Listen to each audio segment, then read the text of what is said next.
Notial. She's a doctoral candidate at the Arizona State University School of Sustainability and has been recently doing some research on capacity building together with another colleague, Sonia Klinsky. So, Snaida, over to you.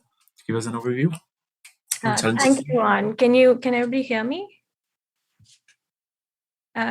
Yeah, so good morning, afternoon, and evening to everyone present. I wanted to begin by thanking the OECD and PCCB for this opportunity to be here and to share my work and insights on capacity building or capacity development. I'm calling it capacity building, but I think we mean the same thing. So as Juan mentioned, I'm a PhD candidate from the School of Sustainability at Arizona State University in the US. My research looks at capacity building and learning for transformative and just climate action. And I realized that this workshop is about access to climate-related finance for capacity building, but I wanted to approach this presentation from the angle of thinking about what effective capacity development is or could be. And in turn, that has direct implications for where climate finance is committed. So if you could go to the next slide. So let's start by looking at the big climate change challenge that faces us, that of undertaking deep and rapid transformations right now. The latest IPCC reports warn us that we need rapid, deep, and in most cases, immediate greenhouse gas emissions reductions across all sectors to keep warming within 1.5 to 2 degrees Celsius. And that societal choices and actions made during this decade will determine the extent of climate resilient development that we are able to achieve. So what does this mean for capacity building? Clearly, it means that capacity building must also be radical and broad enough to support the kinds of deep transformations that we need right now. And in many cases, this requires changing what capacity building would look like. And in turn, what this means for those financing capacity building is that climate funding should broaden its focus and support capacity building efforts that may not have traditionally been seen as capacity building, but are now needed more than ever. So the next slide, please. But what does capacity building look like right now, and where are the challenges and opportunities for expanding it? To look at this, I will briefly talk about a research study I conducted between 2020 and 21, alongside Dr. Sonia Klinsky, also from Arizona State University. So we were looking at the landscape of capacity building across the UNFCCC, and we noted that while, as you can see from this timeline here, while capacity building has been integral to the UNFCCC from the very beginning, it is also quite ambiguous and fragmented. It has been happening in several places across several bodies in the UNFCCC, but we really wanted to know whether there was any knowledge and logics that guide capacity building at the UNFCCC. What are the different logics that underpin what capacity building looks like at the UNFCCC? And we chose to look at the UNFCCC both because it plays a very central role in setting the agenda for climate action more broadly and capacity building for climate action more specifically, but also because it seemed like a very understudied area, at least from an academic point of view. So to answer this question of what knowledge and logics guide capacity building at the UNFCCC, I qualitatively analyzed 112 conference of parties decision texts, work plans, modalities, reports, and web pages and blog posts across 5 UNFCCC bodies that undertake capacity building. So these were the subsidiary body of implementation, the Durban Forum, the Action for Climate Empowerment, or ACE, the PCCB, and the CBIT. I will now share insights from this work that highlight the challenges that we are facing when it comes to capacity building. So next slide, please. So our research study uncovered a stickiness in the UNFCCC. What I mean by this is that certain framings of capacity building are better supported institutionally and financially and continue to be better supported through the years, thereby sticking to the regime. This is even as other notions and framings of capacity building are becoming a vibrant part of the discussion, for instance, through the PCCB's activities, which have allowed a lot of diverse conversations and voices to come into play. Now, the stickiness manifests itself in the UNFCCC in 2 ways. First of which is that certain notions and kinds of capacity building are being prioritized here. So the first kind of capacity building that's been prioritized is about standardized and quantitative data and capacities. Reliance on such data can be seen in areas of evaluation, data management, technology transfer, and market mechanisms, particularly in the mitigation context. A well-known example of this is the clean development mechanism. Capacity building under CDM included relatively standardized institutions in each country and within regions to manage carbon credit projects. It also involved the creation of 63 standardized baseline and identification of several others to provide technical assistance in developing countries. And similar use of standardized data has continued in monitoring, report, and verification systems, greenhouse gas inventories, and NDC transparency mechanisms supported by the CBIT. Similarly, there's also been a strong emphasis on technical and managerial and technological capacities within the UNFCCC, such as those for monitoring, evaluation, and assessments related to related capacity building, institutional capacity building, and information data knowledge management. Examples of such approaches extend from access to information technology to infrastructure, green transformation in agriculture and forestry, insurance coverage, management of water resources, increasing developing countries' readiness for carbon markets. And additionally, most UNFCCC-based capacity building appears to have taken the form of short-term projects through trainings and workshops that often include a parachuting in and out of experts from developed countries to developing countries for short durations. Next slide, please. So the stickiness in the regime can also be seen to take another form in terms of who is seen as needing capacity building. The onus of capacity building is often on developing countries, even when it may be more of a hindrance than a help. For instance, and this has already been brought up by several of the speakers in the main session, climate access has been reported as a challenge by developing countries who cite complex and varying funder requirements, lengthy timelines, and complex data collection and reporting requirements, as well as generally fragmented climate finance systems. The response to this is generally to see finance access as a capacity gap in developing countries and then to try and develop their capacities to meet funder requirements. Perhaps we could alter who needs capacity building so that funders also build their own capacities to meet developing countries halfway, so that developing countries can find it easier to navigate the financial landscape. This could make capacity building more effective for the purpose of transformative and ambitious climate action. And secondly, developing countries' role in capacity building is highlighted in the UNFCCC as that of a supporter and provider of resources, particularly of finance.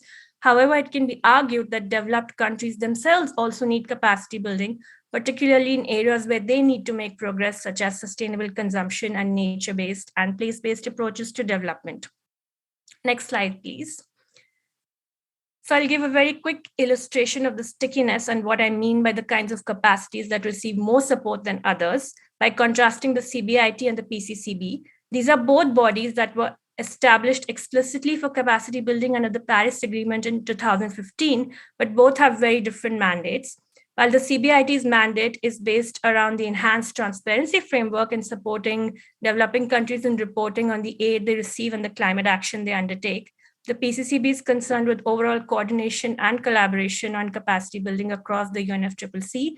The CBIT receives its directives and fundings from the Global Environment Facility, or GEF, and receives significant sums of money for running its projects. Its portfolio has been $61.6 million pledged in 2018, $55 million more allocated between 2018 and 2022. In contrast, the PCCB is a 12-member team and has reported on limitations and resources that hamper its work on several fronts, including capacity building indicators and reporting, indigenous peoples' knowledge and loss and damage. So the well-supported CBIT is largely focused on managerial, technical, and technological capacity building through short-term projects, in contrast with the PCCB, which, among other issues, works on cross-cutting areas such as gender, human rights, and indigenous peoples' knowledge in relation to capacity building. This example illustrates the kinds of capacity building that are most supported institutionally and financially within the UNFCCC, and the ones that are not as well supported. Next slide, please. So in summary, then, the challenges facing capacity building is clear. Even though my research was specifically focused on the UNFCCC, there are clear patterns here that are applicable to other places as well. If our goal is transformative and ambitious climate action that requires deep changes in the ways in which we work and live, then similar deep changes must be imagined in capacity building to support that climate action as well. So with that, I wanted to highlight a few different kinds of capacity building that organizations and funders from developed countries can support. And this is not to say that such work is not happening already, but just that it can be better supported and institutionalized. So first, longer term and more sustainable capacity building modalities can be supported that build peer-to-peer learning communities across developed and developing countries so that both sides can build their capacities and be seen as experts in different areas, which can mutually benefit one another. This would include having designated endogenous institutional settings in developed and developing countries. For instance, universities in developing countries have been noted as an important setting for such kind of capacity building. Being more open about who we see as needing capacity building can better distribute the responsibility of undertaking it and thus enable more equal relationships between developed and developing countries. Whereas right now, developed countries are usually seen as experts and developing countries are usually seen as lacking capacities and needing to learn. Secondly, we can expand what counts as capacities.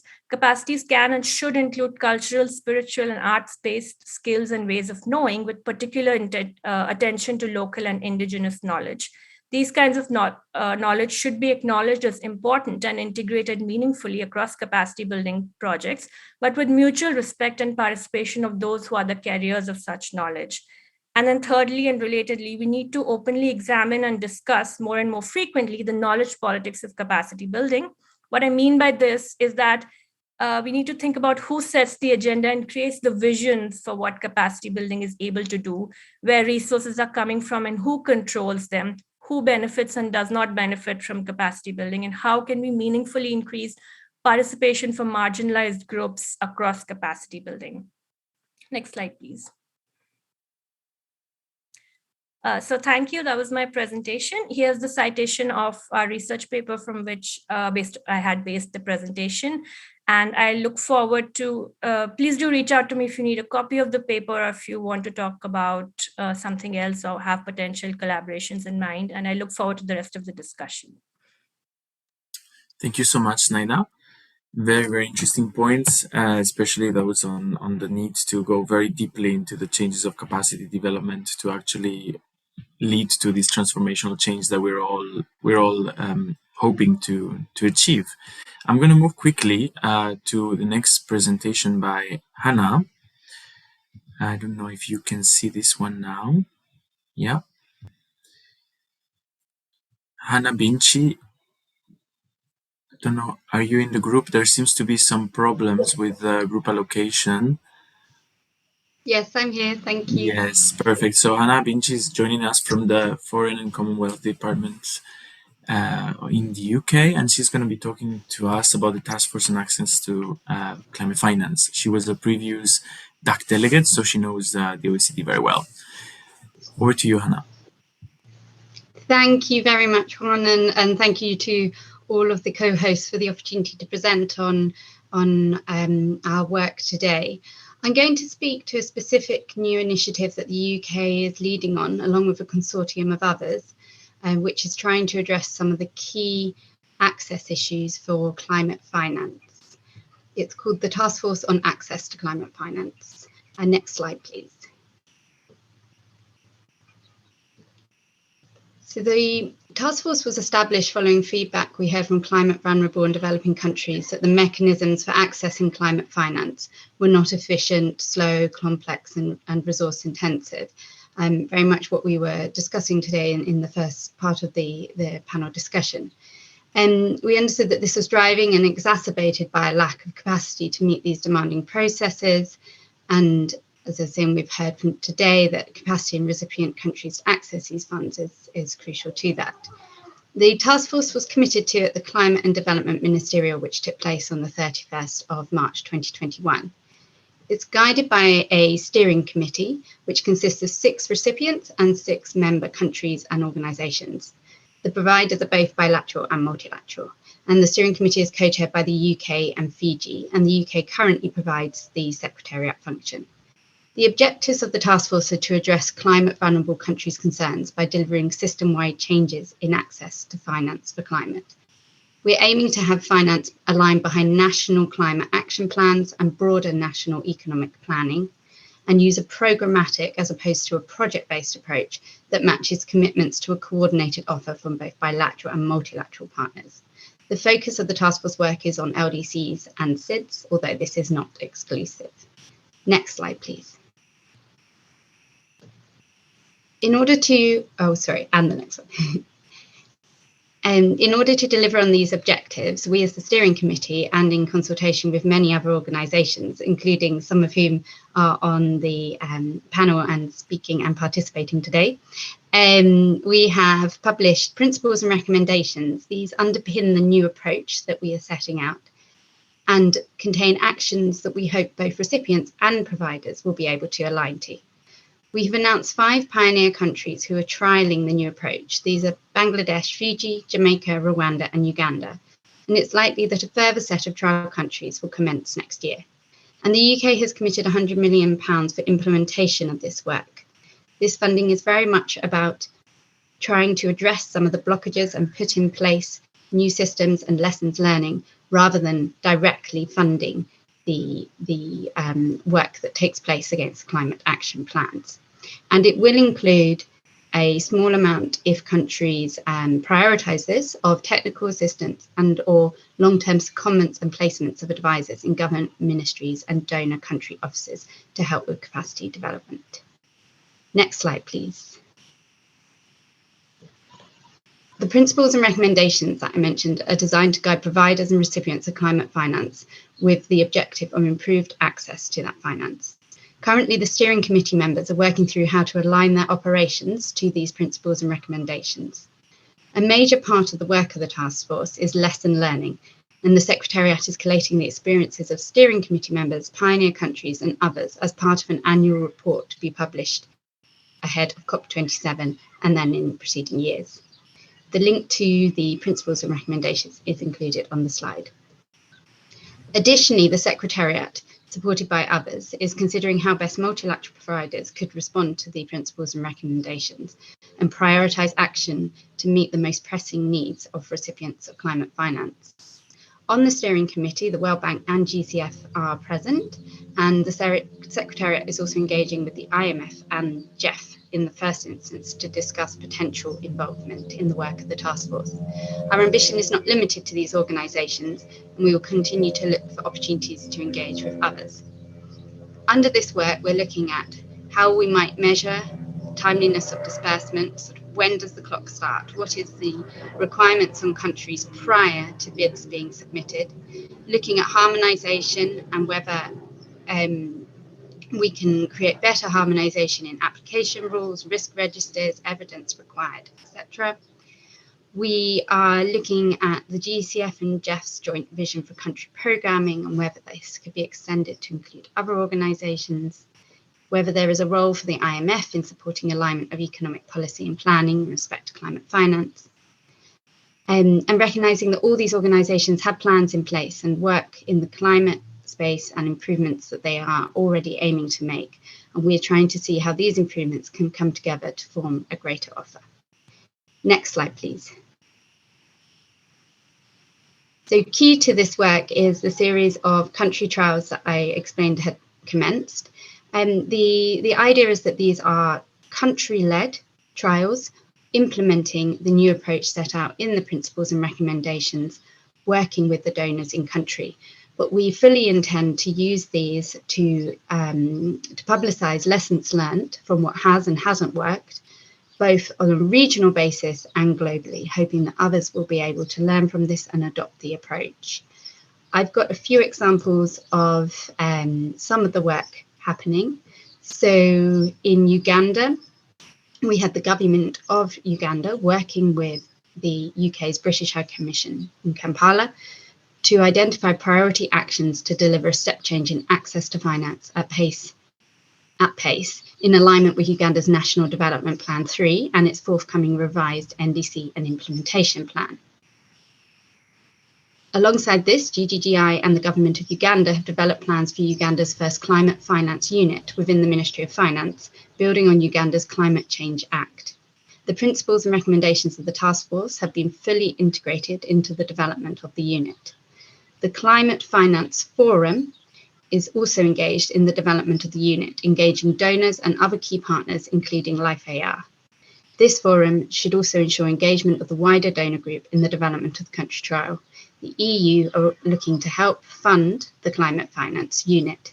So as you can see, this is a new initiative that has come out of the task force, is being trialled, and is bringing together many different ministries, organisations and donors.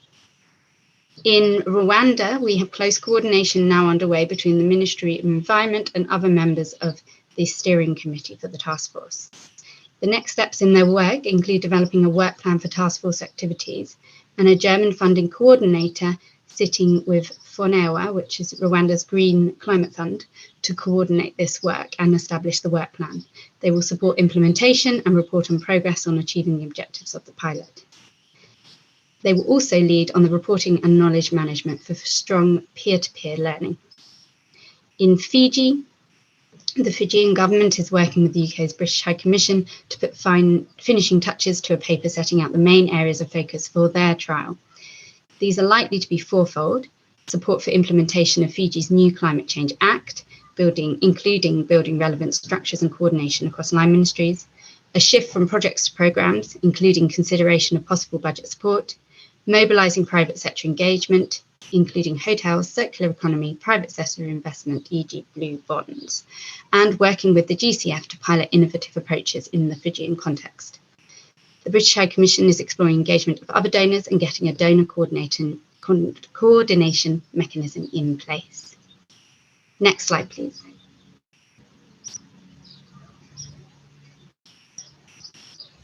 And the next. Thank you.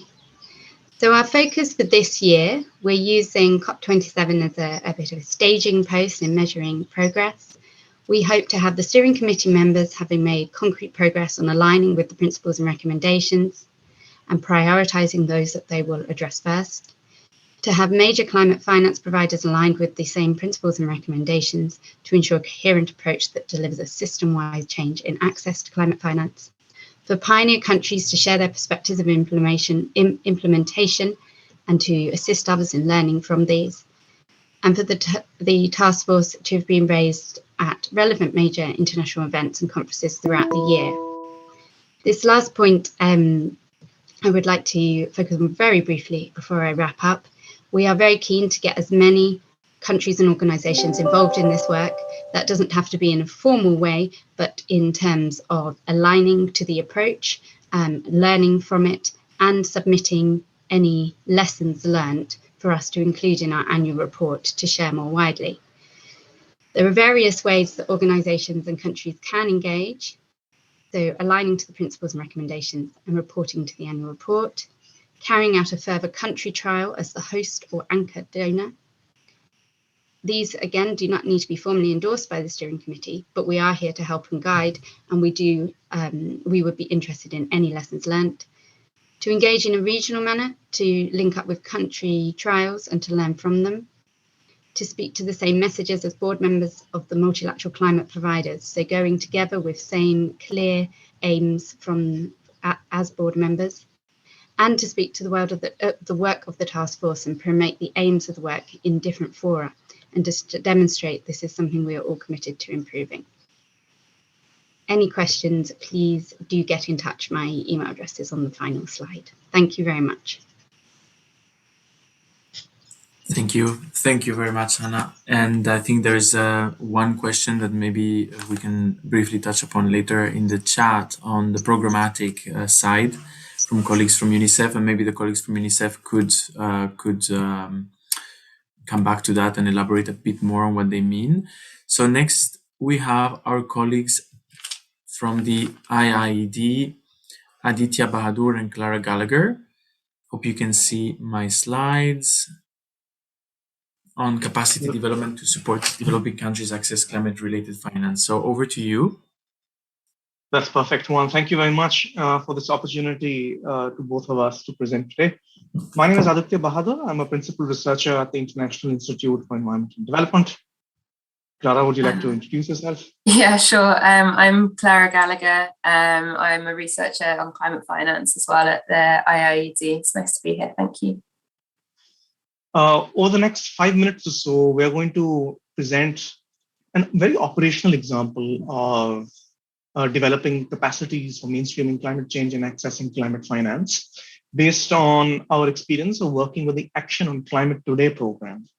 This was a 5-year, $40 million project funded by the UK government that supported national governments in Afghanistan, Pakistan, India, Nepal, and Bangladesh to integrate and mainstream climate change in core sectors of governance. And a key part of that was accessing and managing climate finance.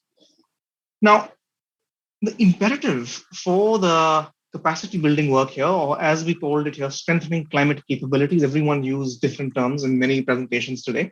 We thought of these as capabilities rather than capacities. And one of the reasons for that was we wanted to move away from an approach to capacity building that was sharply focused on trainings. We found that every time we talked to people about building capacities, they felt they were going to be locked into a room for 8 hours and be given presentations and do workshops. Whereas we wanted to institute a regimen of capability development that was far more relational, far more structural, and far more long-term, as opposed to just knowledge dissemination. Therefore, we developed this framework for capability development that has 4 key components. I'll go through 2, and then I'll hand over to Clara to go through the other 2. We began from a base of recognizing that there are particular challenges with climate change when it comes to capability development. The first is that there are long and uncertain timeframes. You're operating many times in multi-decadal timeframes, which makes policymakers feel that they have other burning priorities here, so they should focus on those. That's a challenge. Really making them feel like what you do today has an impact on the future. Climate change is a highly complex problem where multiple different sectors have to work together to find solutions. There are power asymmetries. Those who are experiencing and worst affected by climate change are the ones who mostly have least input into policy development or institutional processes for adaptation and even mitigation for that matter.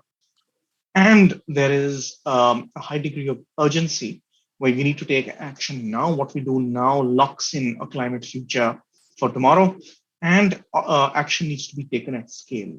So this was the context in which our capability development program was operating.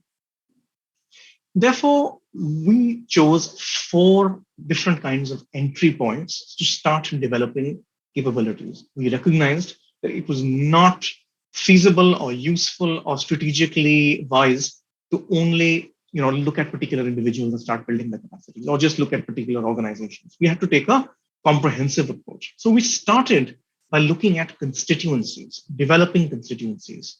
And this means networks of trusted and influential experts. We developed institutions, which not only means organizations, that I'll come to in a minute, but changing the rules of the game, the social norms and behaviors and the protocols and the rules that guide governance. And then, of course, there were organizations. You developed new organizational structures, climate change cells, etc., that I'll come to in a minute. And then finally, there were individuals, people whose skills and knowledge that you were developing over time. Now, there are lots of examples of this, and we'll end this presentation with a link to a paper in which you could read a lot more about how we did all this, but I'll give you a flavor of the type of thing we're talking about just to bring some color to this framework. So when we talk about constituency, I'll give you one example. We were working with the government of Bihar in India that many of you would be familiar with.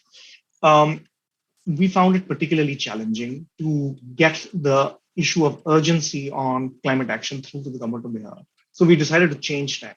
We decided instead to build the capacity of a local think tank that the government trusted. This was the Asian Development Research Institute, which served as sort of the think tank of the government in many development issues. So within that institution, we built the capabilities of key individuals to provide the services to government, which really made the government sit up and listen because it was coming from a trusted interlocutor. Second, we tried to influence the rules of the game that then made way for wider capability development. Again, taking an example from our work in India, we worked with the government of Kerala to ensure that climate change was acknowledged and integrated as a cross-cutting theme in the 5-year plan for the state government's development. This led to a change in the formal rules and then the incentives for planning processes across various departments. Now, what's really interesting and what the paper goes into in a bit more detail is for each of these entry points, we had formal mechanisms and informal mechanisms. Let me give you an example. So in coming to the next entry point, when it came to organization, we helped develop new organizations that could progress the climate agenda. In Maharashtra, one of India's most economically developed state, we worked with the cabinet to establish and approve a subnational climate change cell. And the formal approach here was our team members drafting the terms of reference and the operational plan and appointing technical experts. But informally, this approval and appointment of the climate change cells was a culmination of 2 or 3 years of informal engagements with the state government, which included people-to-people contact with other states that have climate change cells. 2 years of informal discussions and sort of advocacy approaches to convince senior officials of the cell's merit. So it's not just that you can develop a terms of reference and suddenly we have a fantastic new organization. There is a lot of background work that kind of falls into a gray area between purely project-related work versus trust building that needs to take place as well. And the final entry point was around people. And a good example of this is in Pakistan that has a big gap in funding for climate action. So they asked our program to help develop a climate finance unit, a unit within the Ministry of Environment that could help access and manage international climate finance. So there what we did was place some of our own technical experts along with government employees in this climate finance unit and did a skills transfer program over a few years and then retracted support so that the government itself could continue with their own staff to access and manage climate finance. So these were some of the entry points and the examples through which this capability development took place. But across these different entry points, there were 2 or 3 key institutional functions that these were aimed at. Clara, over to you. Yeah, thanks, Aditya. So as you can see, the different entry points allow then for strengthening capabilities under these 3 different kind of buckets of an institutional function. So there might be this idea of authorizing climate action, resourcing climate action, and then delivering climate action. And it'd be useful, I think, for us to break down kind of what they actually mean a little bit more. So if we're thinking in terms of authorizing climate action, this could be so you can go through the different entry points to understand this in different ways, understanding the kind of mandate that there is for authorizing climate action, what kind of leadership there is to kind of drive change, and then also what kind of long-term political commitment there is to kind of making that action authoritative and to happen. So in terms of the mandate, it's about having institutions with a kind of formal responsibility so that they're then able to kind of take on different power imbalances, perhaps between different ministries that have a role in accessing climate finance. And then with leadership, we're kind of always aware as well of like the changes in individuals. So it's going kind of a little bit beyond finding single champions, but also then to embed that in like a long-term kind of political commitment to get some kind of legitimacy from the various constituencies that Aditya just talked about before. And this idea of resourcing climate action as an institutional function. So this kind of resourcing could mean a number of things. It is about kind of looking at the constituency as a resource, about looking at information as a resource, about looking at trained staff as a resource, and then also kind of this financial idea of a resource. And so this improving the institutional function of having resources to do climate action needs to be kind of supported across all of those 4 areas. So Aditya's already referenced one example of the Asian Development Research Institute as a kind of investment in the resource of a good and trusted kind of local partner that is able to transfer knowledge and to build the constituency more broadly. Another example that's quite interesting is making sure that you're actually using the right trainers. We've heard already quite a bit about this fly-in, fly-out mechanism not working. And so using ICAD based in South Asia as a kind of trusted and regionally local expert to deliver training, kind of brought home the knowledge transfer in a way that was much more appropriate and useful and kind of engaging for participants. Lastly, this function of delivery. So you've got this idea of authorizing change, resourcing action, and then delivering the action. Across delivery, there needs to be kind of also a range of capabilities in this function. So it's looking at convening again, delivering, collaborating, and mentoring as 4 kind of buckets that you might look at there. Looking at time, I think the key point now is to take, though, that these kind of deciding on your contextual reality, moving to seeing where the entry points for action are, looking at the institutional functions that you're trying to kind of engender, and then finally, these are all leading to the capabilities that are there that will help tackle climate change. And so the kind of capabilities that then you're aiming all of this towards is looking at foresight and kind of being able to have this flexibility and ability to adapt to risks and opportunities that might come without kind of going down maladaptive routes or kind of locking yourself into one pathway, but being able to kind of be flexible and to pivot.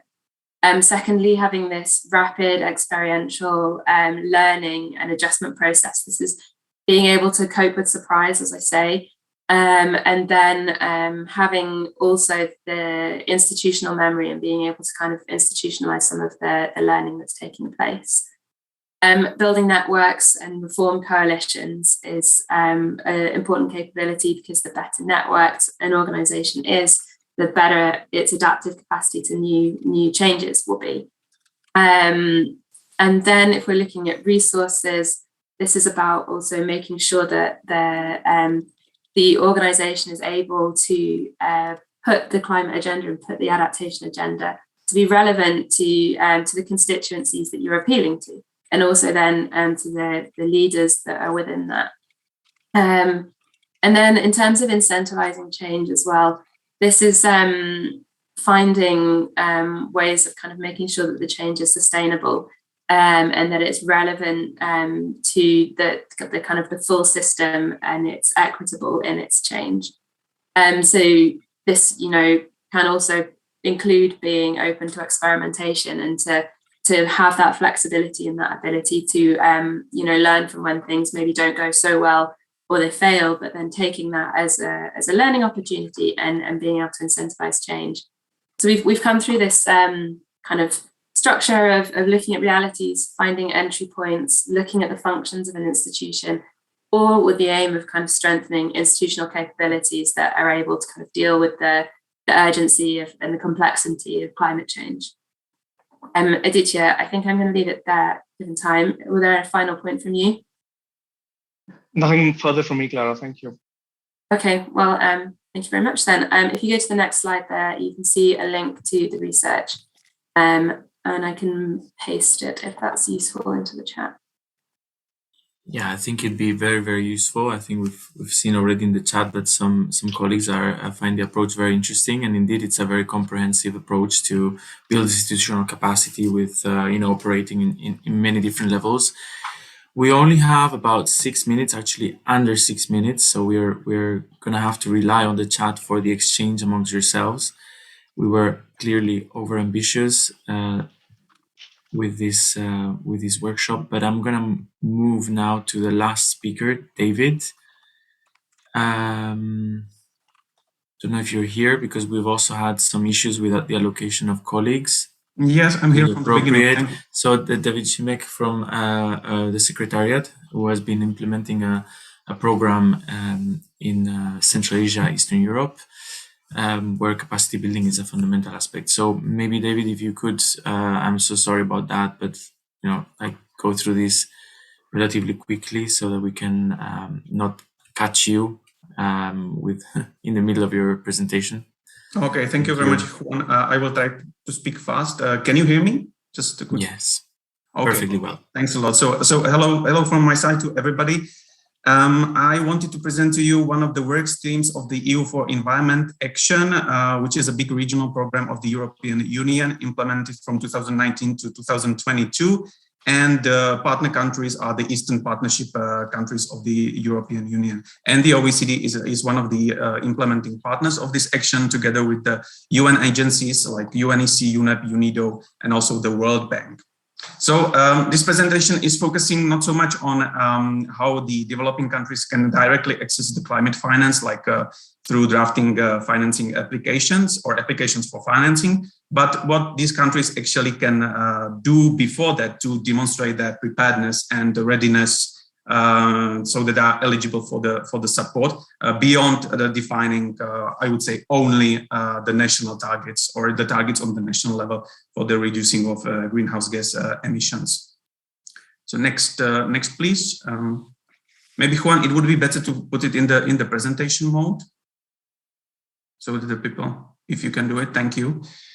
So basically what we do is we make use of a targeted public expenditure as a mechanism to address some of the fundamental environmental problems. And as an instrument, we draw lessons from the countries, for instance, from Central Europe, who have been basically designing and implementing green public investment programs for about 30 years. And 30 years ago, they were in a state of developing countries, basically. So this approach is based on a careful selection procedure based on economic analysis. Next, please.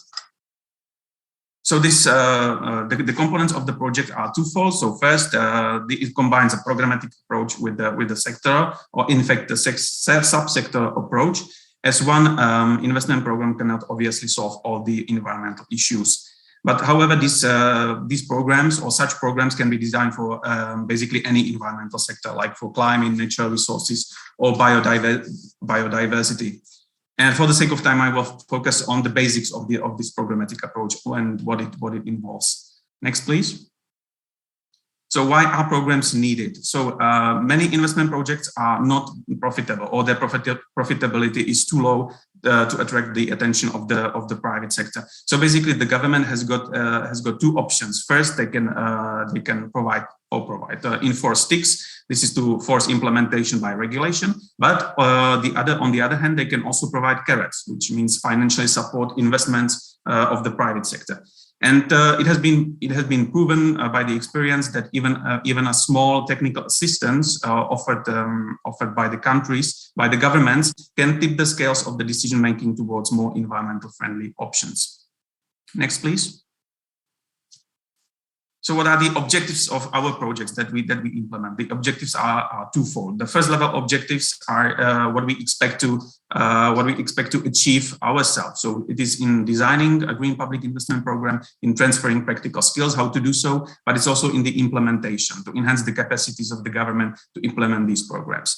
And once these programs are implemented, they will achieve a larger, so to say, impact, which we call second level objectives. And these are the desired results of the increased capacities of the partners and their utilization.